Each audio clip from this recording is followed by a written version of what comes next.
చలో బెంగళూరులో వినాయకుని సంబరం ఎట్లుందో చూసుకొని వద్దాము. బయలుదేరినమాట.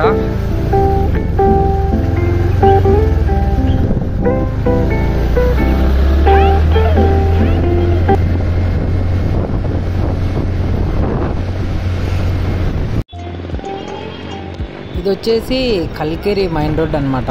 కల్కేరి మైన్ రోడ్ మీద అయితే మనం పోతున్నాము. చూడండి మార్కెట్ అంతా కల్కేరి మైన్ రోడ్ మార్కెట్ చాలా బాగానే ఉంది. అంటే ఈరోజు అప్పుడే ఫెస్టివల్ స్టార్ట్ కాబట్టి జనాలు అయితే వినాయకులంతా పర్చేజ్ చేయడానికి చాలామంది వచ్చినారు.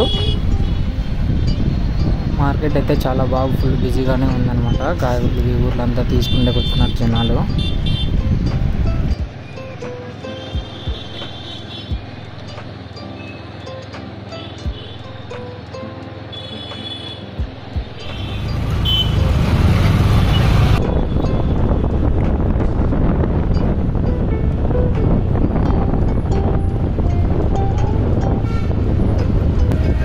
ఇంకా ట్రాఫిక్ స్టార్ట్ కాలేదనుకుంటా అండి. అప్పుడే చూడండి ఎంత ట్రాఫిక్ ఉంది. ఈ సైడ్ చూస్తే మార్వాడి సైడ్స్ ఏమో వినాయకుడిని పెట్టినారు.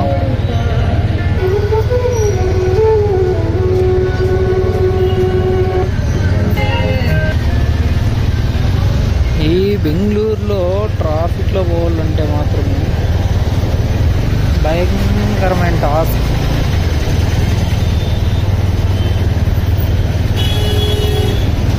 అదేందో సిగ్నల్ దాటల్లా అంటే ఓ సంసారం మీదినట్లా అంత పంచాయతీ ఉంటుంది మార్కెట్.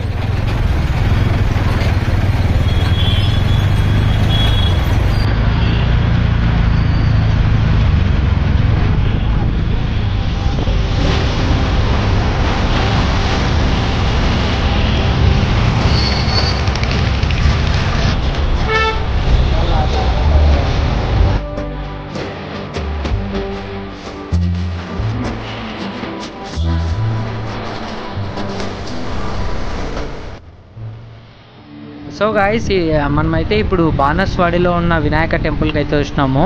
నాకు తెలిసినంత వరకు ఇది బెంగళూరులోనే అతి పెద్ద వినాయక టెంపుల్ అనమాట. అంటే పెద్ద వినాయక టెంపుల్ అంటే ఇక్కడ టెంపుల్నే డైరెక్ట్గా వినాయకుడి లాగా కట్టినారు. వినాయకుడి విగ్రహం లాగా. కళ్యాణ్ నగర్కి పోయే రూట్ అనమాట ఇది. మనము కేఆర్పురం నుంచి హెబ్బాలికి పోయే మైన్ రోడ్లో రైట్ సైడ్లో ఉంటుంది ఈ టెంపుల్ అయితే. సో క్యూ అయితే చాలా పెద్దగా ఉంది. ఈ విధంగా క్యూలో నడుచుకుంటూ అయితే పోతున్నాము. ఫెస్టివల్ అని చెప్పేసి చాలా బాగా అయితే డెకరేట్ చేసినారు. చూడండి ఎంత గ్రాండ్గా అన్నీ అయితే తెప్పించి మంచిగా అయితే తయారు చేసినారు అనమాట. ఇక్కడ గోమాత కూడా ఉంది. జనాలు చూడండి భయంకరమైన జనాలు అయితే వచ్చినారు కదా. ఇలా దగ్గర 11:30, 12 అవుతుంది అనమాట. 12 టైంలో కూడా ఫుల్ జనాలు నిలబడుకుండాకే కాళ్ళు నొప్పిస్తున్నాయి. సో వినాయకుడు చూడండి ఎంత బాగుంది, ఎంత పెద్ద వినాయకుడు. సో ఇది మనం మైన గర్భగుళ్ళకి అయితే ఎంటర్ అవుతున్నాము. ఆ క్యూ అంతా తీయలేదనమాట. అందులో నా సెల్లో ఛార్జింగ్ కూడా లేదు. సో క్యూ అంతా ఎగురగొట్టేసుకొని ఇటుకైతే వచ్చినాము. ఎంట్రన్స్ చూడండి ఎంత గ్రాండ్ఫుల్గా అయితే డెకరేట్ చేసినారు. టెంపుల్ అంతా చాలా బాగా తయారు చేసినారు అనమాట. చూడండి ఫ్లవర్ డెకరేషన్ అయితేనేమి. ఏది ఓం వినాయక లోపలికి అయితే వచ్చినాము. లోపలికి వెళ్ళి వచ్చిన వెంటనే అడుగు పెట్టిన వెంటనే చిన్ని బుజ్జి వినాయకుని అయితే పెట్టినారనమాట. తర్వాత గుడి లోపల చూడండి ఎంత బాగా డెకరేట్ చేసినారు. టెంపుల్ లోపలంతా అక్కడ కనిపిస్తున్నదే గర్భగుడి అనమాట. వినాయకుడు మైన్ గర్భగుడి చాలా బాగుంటుంది గైస్. బానస్వాడిలో ఉంటుంది ఈ టెంపుల్. చాలా పెద్ద వినాయకుడి టెంపుల్. మీరు కూడా ఎప్పుడైనా వచ్చి బెంగళూరుకి వస్తే ఈ బానస్వాడి సైట్ వస్తే 100% అయితే విజిట్ కండి. చూడండి ఎంత బాగా డెకరేట్ చేసిన టెంపుల్ లోపల అయితే. సో మీకు ఈ వీడియో నచ్చినట్టయితే లైక్ చేయండి, షేర్ చేయండి, సబ్స్క్రైబ్ చేయండి.